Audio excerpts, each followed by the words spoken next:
The dormant volcano casts a long shadow over the thick redwood forests of Northern California. And from out of the darkness, a man emerges, revealing a deadly secret he says he's kept for a quarter century. Somebody lost their life. It was murder. Brian Keith Hawkins says for nearly 25 years, he's been living with a cold-blooded killer himself. This has to be the right thing. I'm going to turn myself in next door at the sheriff's department for a crime I was involved in years ago. But before he turns himself in, he gives this stunning murder confession exclusively to our Redding, California affiliate, KRCR. He's wearing camo pants, shedding tears, grasping a can of pop, likely his last sips as a free man. Absolutely horrible every day. Almost every minute of every day has been a nightmare.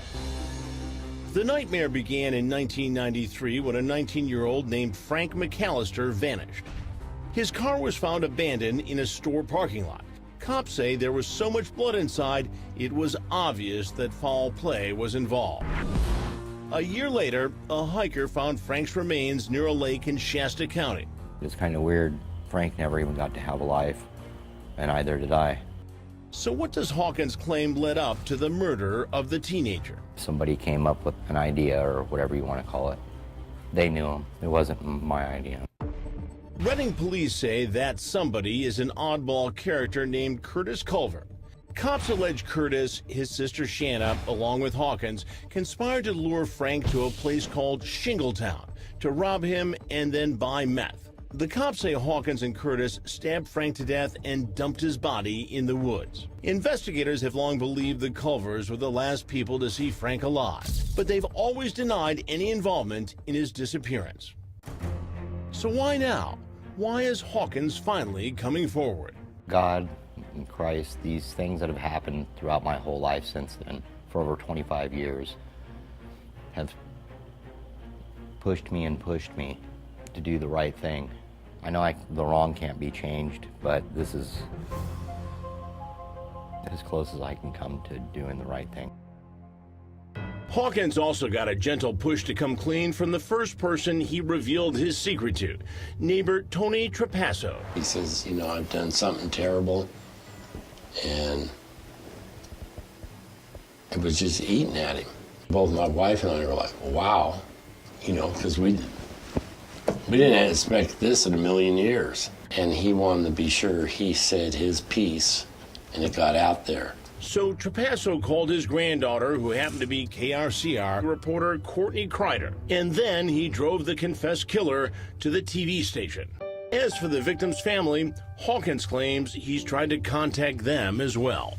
Talked to him several times and told him I was going to make it there so I can tell him what happened, because I wanted his forgiveness. By the time I got down there, his father passed away.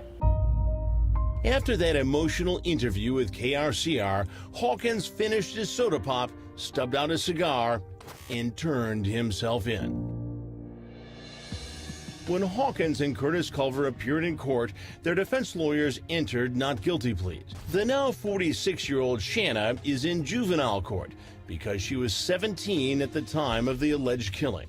Prosecutors want to charge her as an adult, but she and her brother are denying any involvement in Frank's violent death. As for Hawkins, he's charged with murder, robbery, and lying in wait. If what he claims is true, then a very cold case may finally be solved. I've been through hell my whole life because of this. We were teenagers, and now I'm 44 and still haven't even had a life. And now probably most likely won't anyways. I'm Chris Hansen. If you like this story, make sure you tune in every day to Crime Watch Daily.